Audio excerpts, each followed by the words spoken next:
Alright, hello class. Today we're going to be talking about lesson 12, which is on function composition and function combinations, basically operations on functions. Alright, so to start with, what we're going to be talking about is finding domain algebraically. Okay, so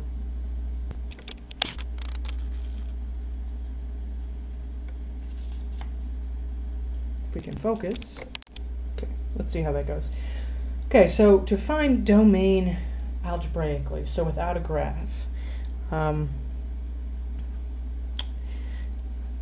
there's really not much that we can do just yet.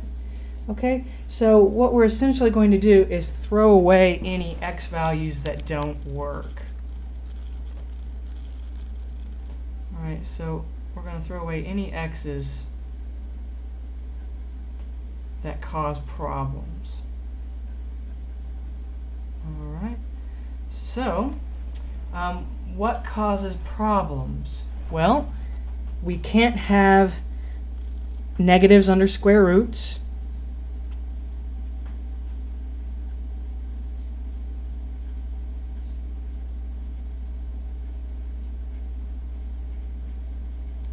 Okay, and no division by zero.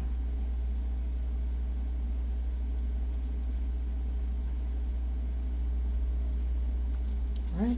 So when we go to find our domains for really any function, we are basically looking to find the values of x that will cause either negatives under a square root or division by zero and get rid of them. Okay, so let me show you an example here. Alright, so here's a function. We have f of x is equal to 2 times square root of x minus 2. Alright, what will cause problems there is we don't want what's underneath the square root to be negative. Right? You can't put a negative under a square root. Okay, well that's great and all. Well, how do we go about finding the domain? Well, if something can't be negative, that means it needs to be greater than or equal to 0.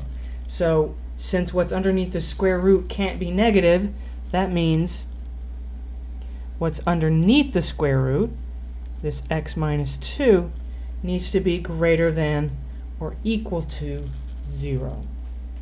Okay, and here now we just have a linear inequality to solve like we did a couple of sections ago. So we'll add 2 to both sides to get that x is greater than or equal to 2. Okay, so the domain, well, when we go to actually do the domain, we're going to, at least in MyLabs Plus, we're going to use interval notation. So if you remember, right, we'd have our number line, we'd have 0, we'd have 2, and the greater than or equal to would give us the brackets, and we would shade over here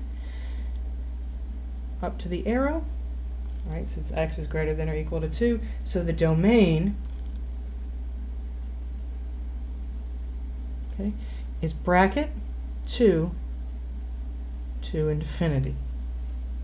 Alright, so in other words, the domain is basically every possible,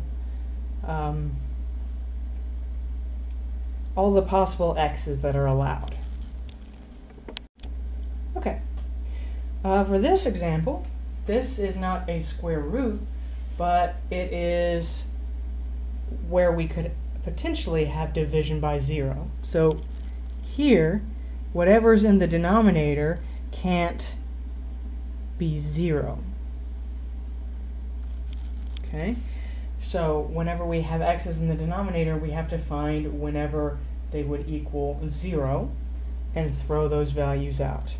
Okay, so in other words, we basically get a equation to solve, because what we want is we want that x plus 3 is not equal to 0, and we can kind of solve this the same way we do a normal equation. That means we don't want x to be equal to -3, which we can kind of see here. If we put in -3 in for x, we'll get division by 0. So -3 causes division by 0. Okay, so it gets thrown out.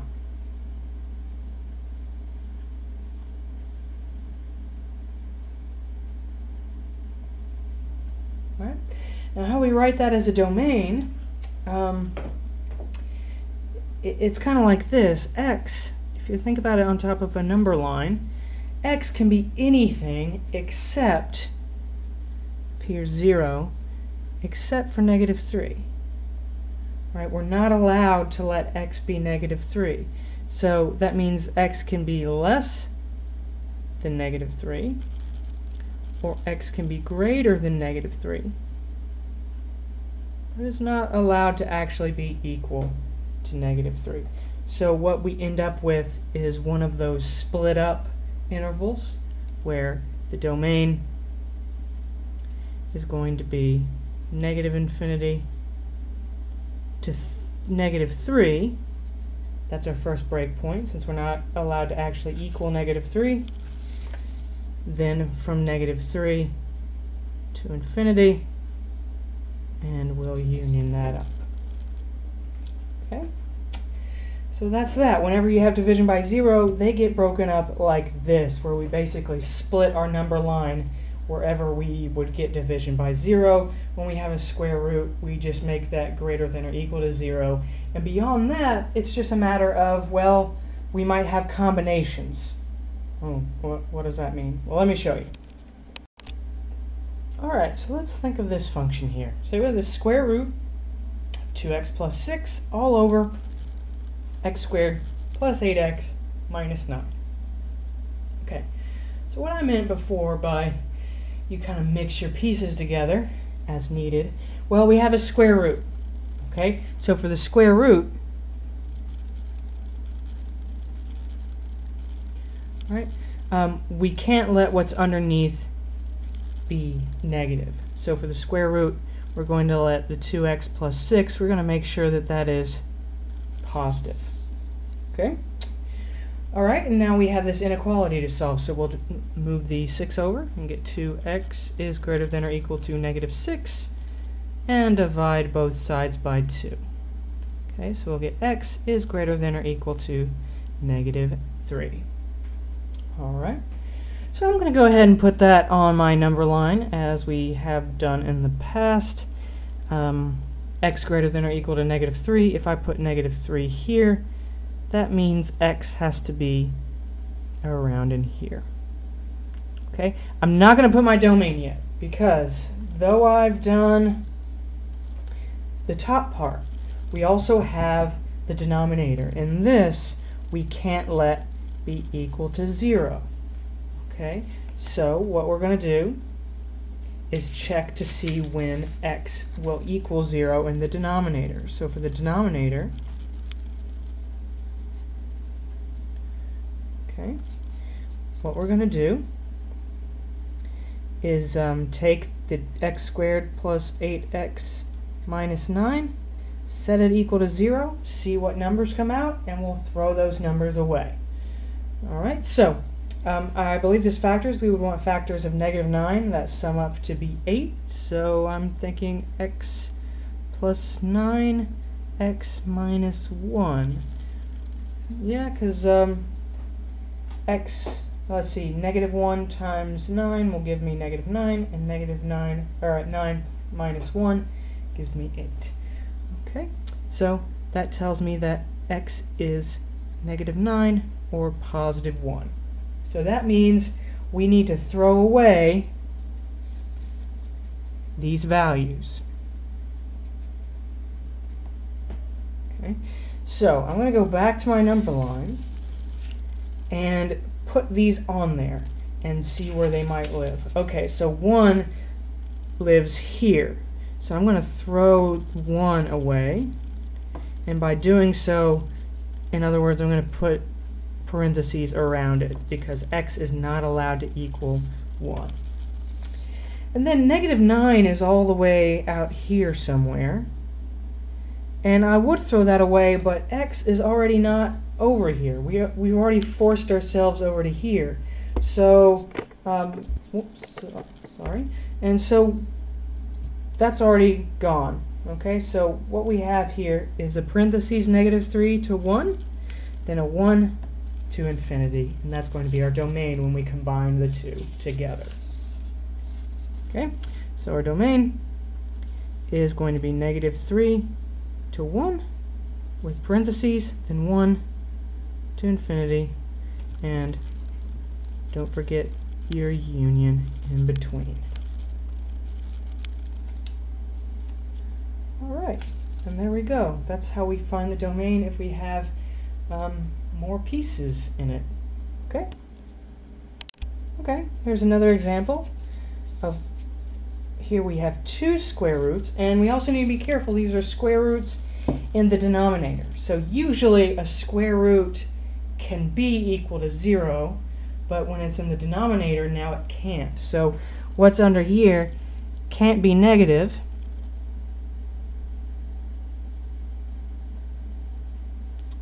or 0. Okay, and that's true for both of these.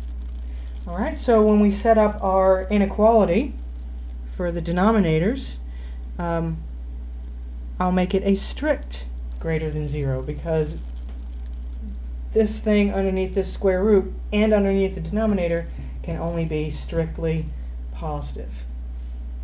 Okay, so what I want to do is keep my x on the left hand side. That'll help with putting it on a number line. So when I move the 3 over, I get negative x, is greater than -3. And then if I divide both sides by a -1, remember that we have to swap the sign when we do that. So we get x is less than 3. Okay, so if we put that on a number line,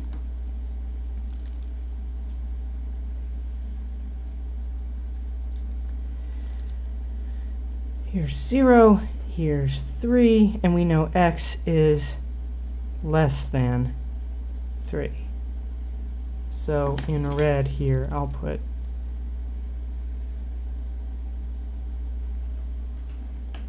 this. Okay, so that's in red. All right, for our next denominator, I need this x plus 7 to also be greater than 0, strictly greater than 0, because it's not allowed to be equal to now because it's also in the denominator. Okay, so when you move that 7 over, you simply get that x is strictly greater than -7. Okay, so -7, say all the way down here, and we're going to get parentheses for the strict inequality, and if x is greater than -7, it's over here. Okay, now if we want to put both of these together, all right, we can't go past 3 here or past -7. So when we put both of these together, we're basically chopping off pieces of that other domain. So what we have here is that x is actually to satisfy both. We need it to satisfy everything here. Kind of like how before we had to take away any x values that weren't allowed. We have to be trapped between here.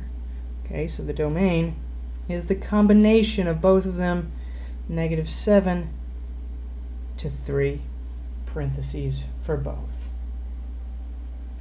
Okay, so that is how you find domains by hand, algebraically, say when you're not given a graph. Next, we will look at combinations of functions and how you find those domains. Okay, before I do that real quick, forgot to mention, what happens when you don't have either of those things coming into picture? You don't have a fraction, you don't have a square root, like this, 3x squared plus 2x minus 1. Well, if there's no x values to throw away, that means your domain is -infinity to infinity. It's everything. There are no positive x's, no negative x's, no intervals of x's. that will actually cause problems, so you can just include everything in the domain of something like this. Okay? Alright. Okay, I went over that last bit quickly because that one comes up, you know, from time to time, but it doesn't really require much work, right? If you don't see a square root, you don't see a fraction, your domain is just going to be negative infinity to positive infinity. Okay. Combinations of f and g or when you take two functions, f of x and g of x, and you either add them together, subtract them, multiply them together, or divide them. Okay, and their domains are going to be pretty much the combination of the two. And why that works is, okay, say, I think it's easier to do it with a graph. Say here's f, and it only exists from, say, -5 to 4. And then you have g, which only exists from -2 to, let's say,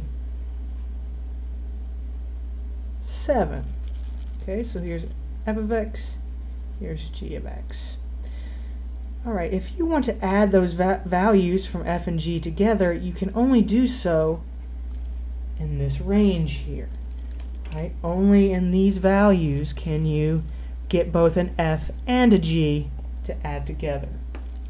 Right? So that means the domain of f plus g, f minus g, f times g are going to be -2 to 4. Okay? And then f over g will be that too, except we need to throw away anything that would cause g to actually be equal to 0. Right? And it doesn't look like it ever crosses 0, so we won't have to worry about that with this particular example.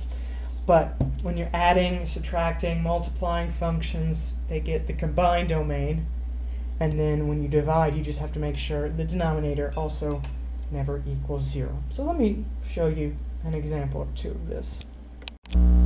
Okay, let's look at this example. Let's say f of x is equal to 4x plus 1, and g of x is equal to x minus 3. First of all, the domains for both of these are basically everything. We don't have a square root, we don't have a fraction, anything that would mess things up. So the domains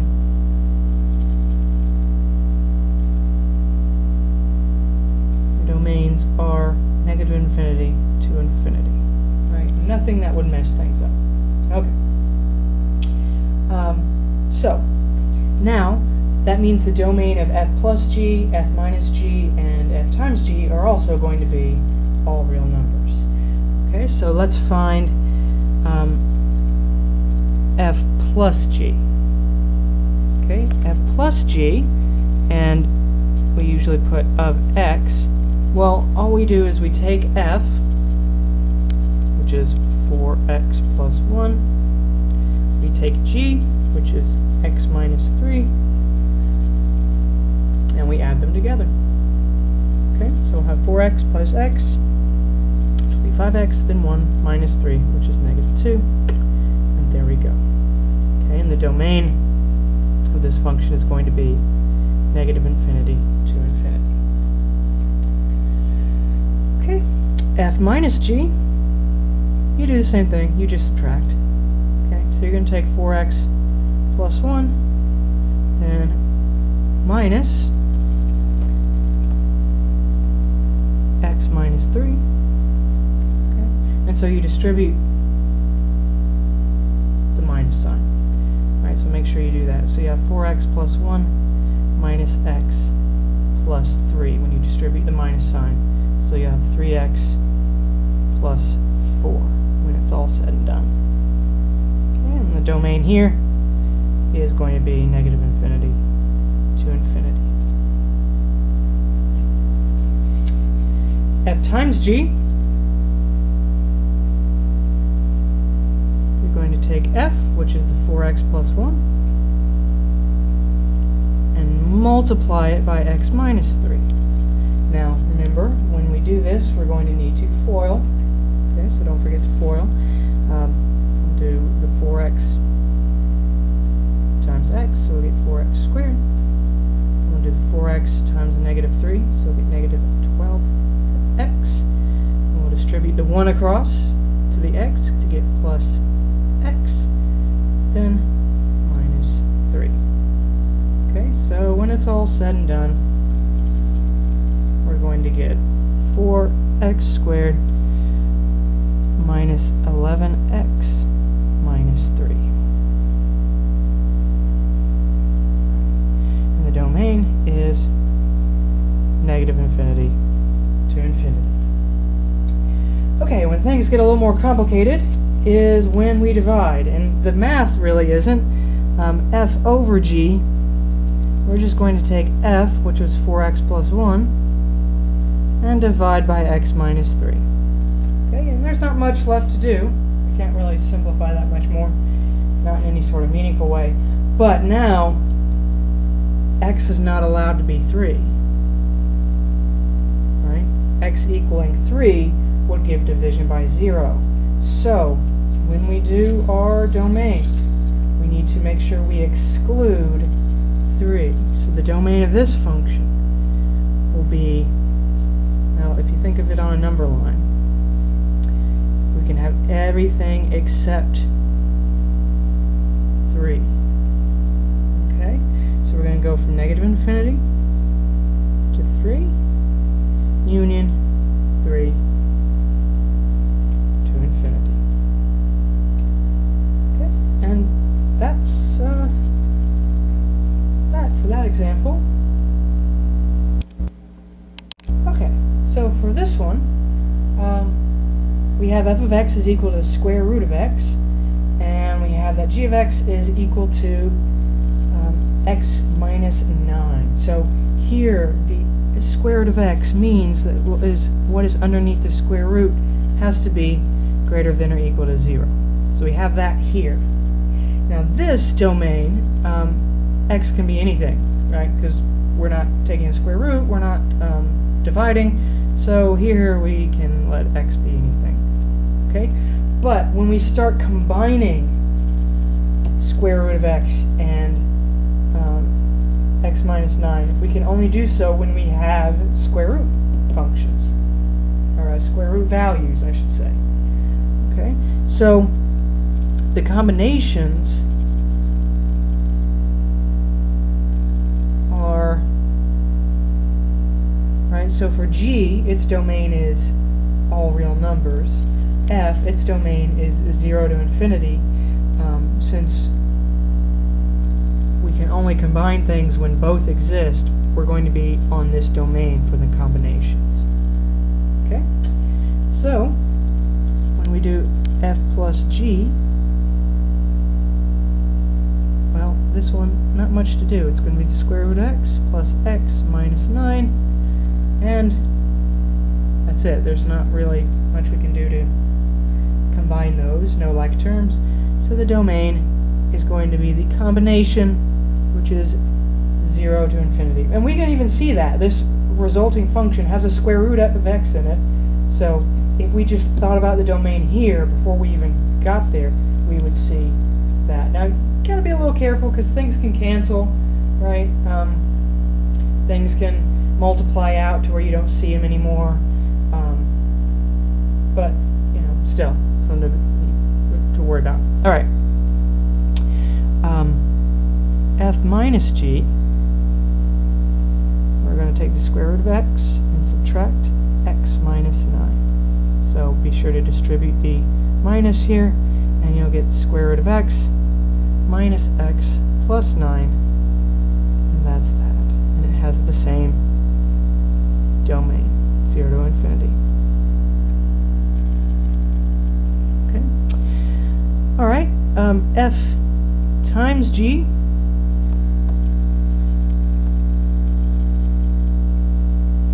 will be the square root of x times x minus 9. And we could leave it like that in factored form, or we could break it down and make this x times square root of x minus 9 square root of x if we wanted to distribute. And it will have the same domain.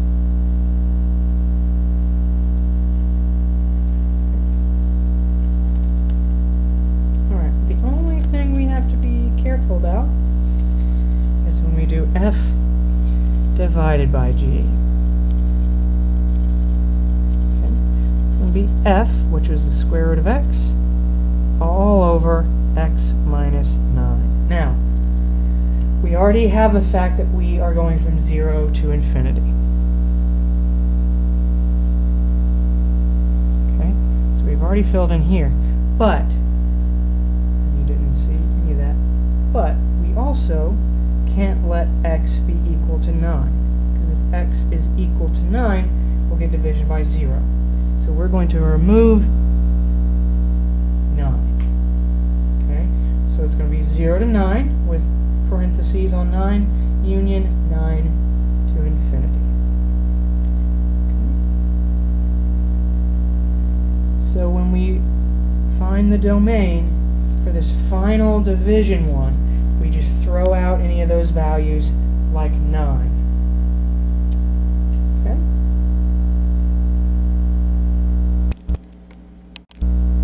Okay, next up is function composition. This is where you take a function like g and plug it into f. So we have f of g of x, and that's what we have here, f of g of x, where we plug in one function into another. Right, so here we plug g of x into f. And in this one we're plugging f of x into g of x. Alright, so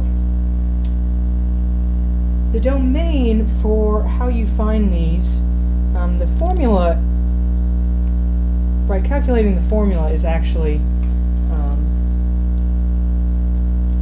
kind of standard. We've done it already, really, when we were plugging weird things into different functions. Finding the domain can be a little tricky, so I think it's just easier to look at an example. So let me come back with one of those, and I'll kind of give you an explanation of how this works. Okay. We're going to start with, say, f of x is equal to x minus 2, and g of x is equal to 2x squared minus 4. Okay. What I like to do when I'm first doing this is put little parentheses around my x's. Right? So then I know that of x goes to this of x, and vice versa. Right? So whatever's in the parentheses of f gets put right here. We subtract by 2. Whatever's in the parentheses of g gets put right here, gets squared, multiplied by 2, and subtracted by 4. Now, we don't have to worry too much about the domains on this one, because the domains of both are all real numbers, and our final results will get things that are all real numbers. So we don't have to quite worry about the domain just yet. I just want to look at an example of how this works first. Okay? So to start, f of g, also known as fog, okay, this is, you go right in order. It's f of g of x. Okay? So what you do is you take g and put it in here. So g of x is also 2x squared minus 4.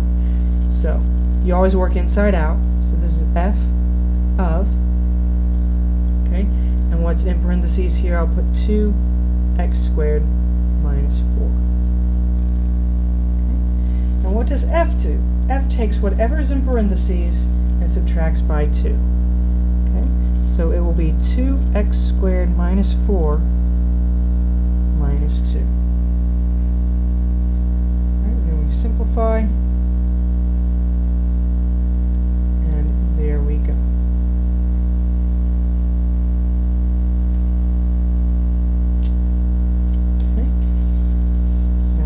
Look at g of f of x.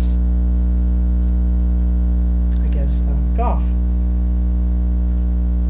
What is g of f of x? So we're going to take f and plug it into g. So we're going to take f and plug it into g. So this will be g of x minus 2. So now g takes whatever's in parentheses, in its parentheses, squares it, multiplies by 2, then subtracts by 4. So another way you can think about this is g of blank is 2 times blank squared minus 4. Whatever's in here, you just move and put into here, whether it's a 2, a 5, 7, or an x minus 2. Okay, so we will have 2 times x minus 2 all squared minus 4. Okay, and this we'll want to FOIL out.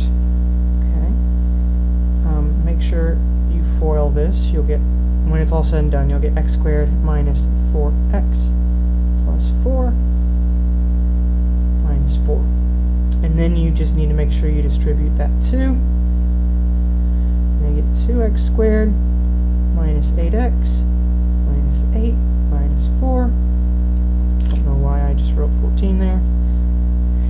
And then your final answer is going to be 2x squared minus 8x minus 12.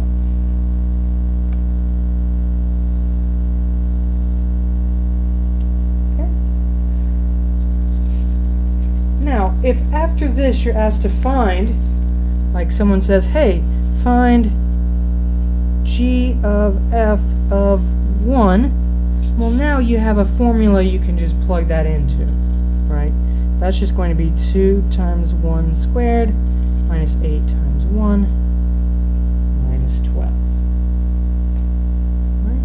So that will end up being 2 minus 8 minus 12, so that's minus 20 plus 2, so minus 18.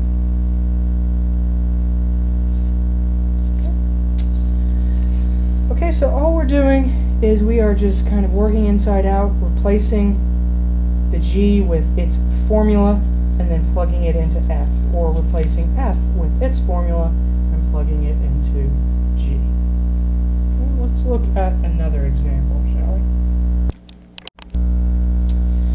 Alright, let's take a look at this example. Let's say f of x is equal to 5 over x plus 3, and g of x is equal to 2 over x. And we want to find f of, kind of jumping to it, but f of g of x. So the composition, f of g of x. So, of course, I do the f of g of x, where I'm plugging g of x into f. And here, I'm replacing g with its formula. So its formula is 2 over x, so what I'm looking at here is f of 2 over x. Okay, so now we are going to plug this in to f. So f takes whatever is in parentheses and puts it here in the denominator. So it's going to take this 2 over x and put it here in the denominator. Alright, so here is where, before I start simplifying this, here's where the domain idea comes from. When we plug this in, just as written, do you see that we can't put 0 in for x because it would cause division by 0? Right? So here, this is the domain of this function. X is not allowed to be equal to 0. Okay? So, and we can see that here, we can't actually plug 0 into this formula because I would get 5 over 2 divided by 0 plus 3. This would be undefined, and that would make the entire thing undefined. Okay? Now, the reason I'm talking about that is we need to hang on to this idea, because of the x's that I'm plugging into f here, 0 is not allowed. Okay, so that's going to be part of my domain. Alright, now let me simplify this. A couple ways to do it. I think we looked at one like this a few lessons ago, but if this is 3 over 1, we can do our cross multiplication idea to get 2 plus 3x all over x. And then now that I'm dividing by a fraction, and I actually have a fraction up here as 5 over 1, we can invert and multiply. Okay, in doing that, I get 5 over 1 times x over 2 plus 3x. Okay, and doing the multiplication, the fraction of multiplication, we're going to get 5x over 2 plus 3x. Okay. Now, there's also an x value we're not allowed to use, because already here, x can't be 0. But the entire thing together, the entire denominator, also can't be 0. Okay? What would cause this to be 0? Okay? Well, let's set it equal to 0 and see. 2 plus 3x, if we set that equal to 0, we'll move the 2 over and get 3x is equal to negative 2. And dividing both sides by 3, we get x is equal to negative 2/3. Okay? So we don't want x to be negative 2/3 either. Okay? Because if we plug in negative 2/3, we'll also get division by 0, whether we do it here or here. So in fact, this version of the formula of the function tells us a lot more than this final simplified version, because here it looks like we can plug in 0, right? Because if we plugged in 0, the formula of the simplified version would give us 0, but we know from the start that because g can't let x equal 0, we also have to throw those values away. So for our domain, okay, for the domain, we'll throw away 0 and negative 2/3. So the domain of this final function, so this is actually the final answer. Okay. The domain of it, though, is going to be, well, we'll go from negative infinity to negative 2/3.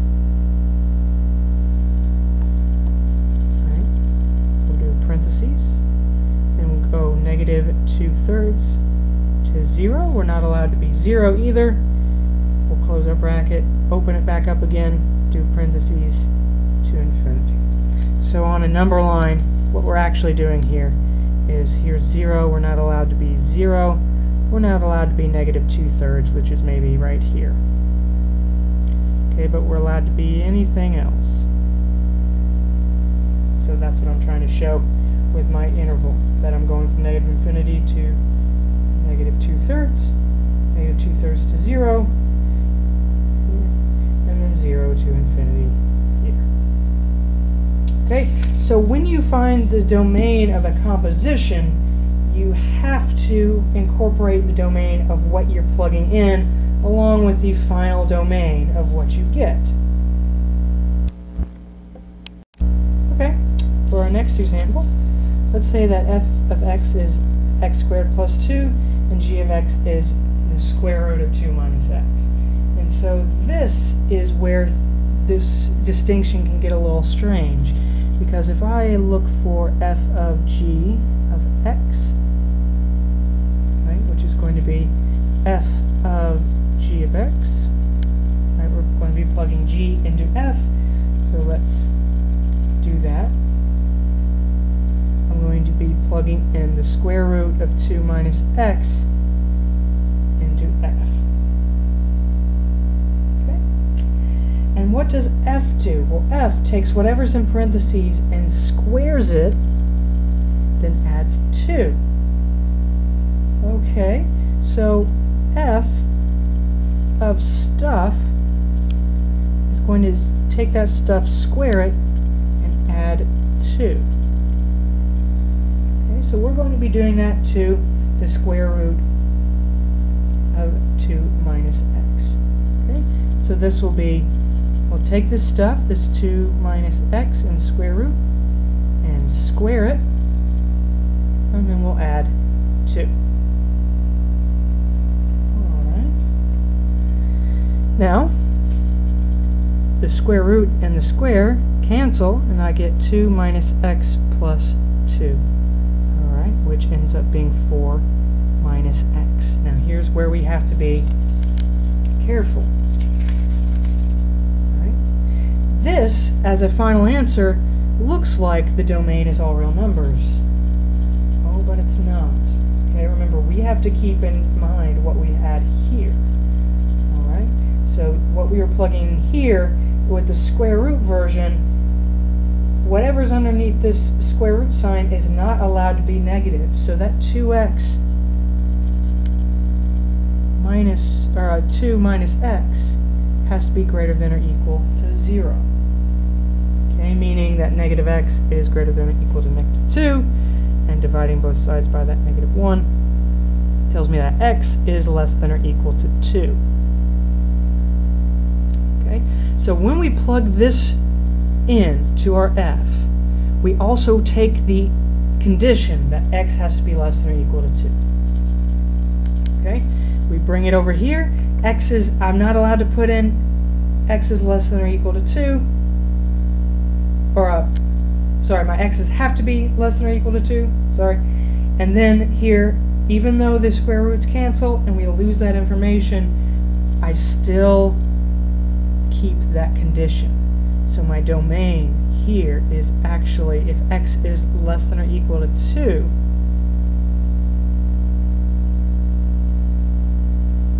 our domain's actually negative infinity to 2 with a bracket. Okay. Even though if I was just given this originally, that would not be the case. But remember, since I'm taking this entire function and plugging it into f, I can only take the values that g has. So g, even though f exists everywhere, right? F has domain all real numbers, but I'm only taking values of g, so I can't consider these x's. I can only consider x's from negative infinity to 2. Okay, so it's a kind of a subtle thing with these, but if you do it enough times, I think you get the hang of it. You just have to be very careful and make sure you are grabbing the domain of g as you come along through the problem. The domain of g gets plugged into f as well, if that makes sense. Okay, so we looked at actually doing the compositions in one direction. There are going to be some problems that ask you to sort of do it in the other direction. So they're going to give you a combination to start with, and it's going to want you to break it into pieces. Okay, so basically it wants you to express the function h as a combination of two functions, f of g of x. Okay, so how do we do that? Well, what we're going to look at is see if we can break our function into two pieces. Okay, so I have a 3x plus 1, and then I'm raising it to the 9th power. Okay, so one option for our outer function would be stuff to the 9th. Right?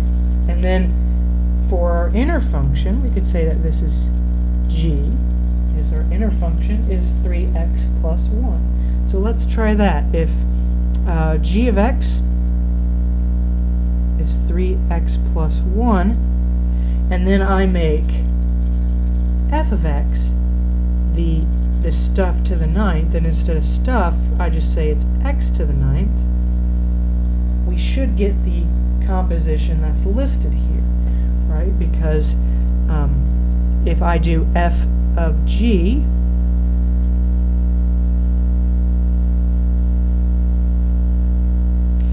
right, f of g, if I plug g into f like this, that's going to be f of 3x plus 1.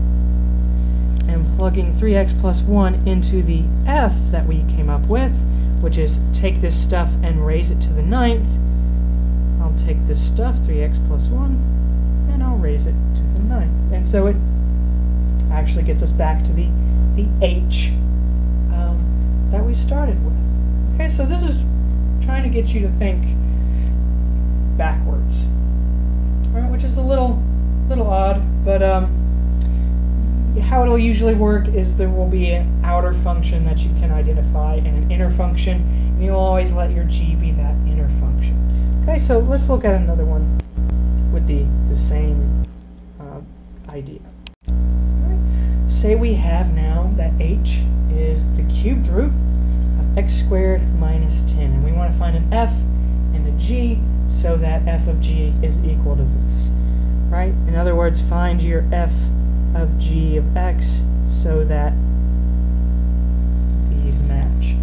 Okay, and how I do that is if I cover up what's inside that cubed root, oh, I think that's an option for my f. I'll let f be the cubed root of that stuff. Okay? And then I'll let g be what's on the inside.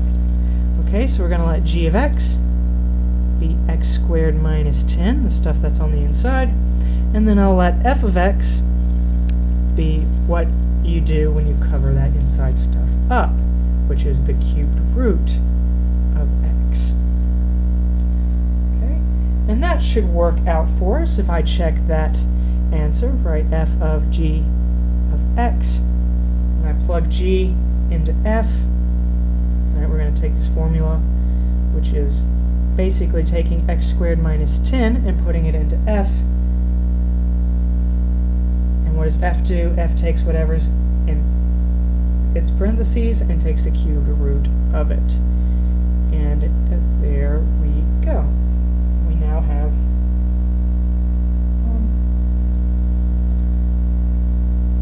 we now have our functions.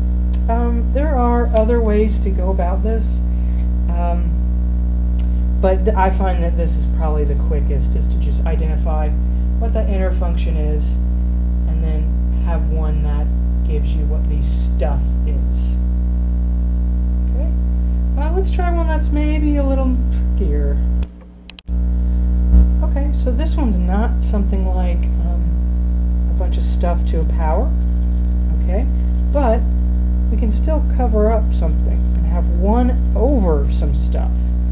Right? So when I think about it, I could think 1 over some stuff. So I'm going to think that that's going to be my f of stuff. F of stuff I'm going to think of as 1 over that stuff. And then this stuff that's here, I'm going to call that g. Alright, so I'm going to let my g of x be the 3x plus 2, and my f of x be 1 over x. Because once I have it in terms of stuff, I could just fill in the x's. Okay, and lo and behold, if I do f of g of x, well, that's f of 3x plus 2. And what does f do? We're going to take that 3x plus 2 and plug it into 1 over x. So it's going to be 1 over the 3x plus 2, and that's what we started with. And that about does it for this section. There are a lot of different ways that this can get more complicated, lots of different functions, lots of different combinations. Just take it slow and remember to apply all these other things that you've learned as we've gone along. Right? That's one of the keys here, is to we're going to have to utilize a lot of the things that we've already looked at. As you saw, we were solving a quadratic in one problem. We were solving inequalities as we were going along. Okay, so you know, we even looked at a graph to help us figure out, say, domains. So you know, just keep in mind that some of these things are going to kind of have callback to the things we've already looked at. All right. So as always, let me know if you have any questions. To you on the next one. Cheers.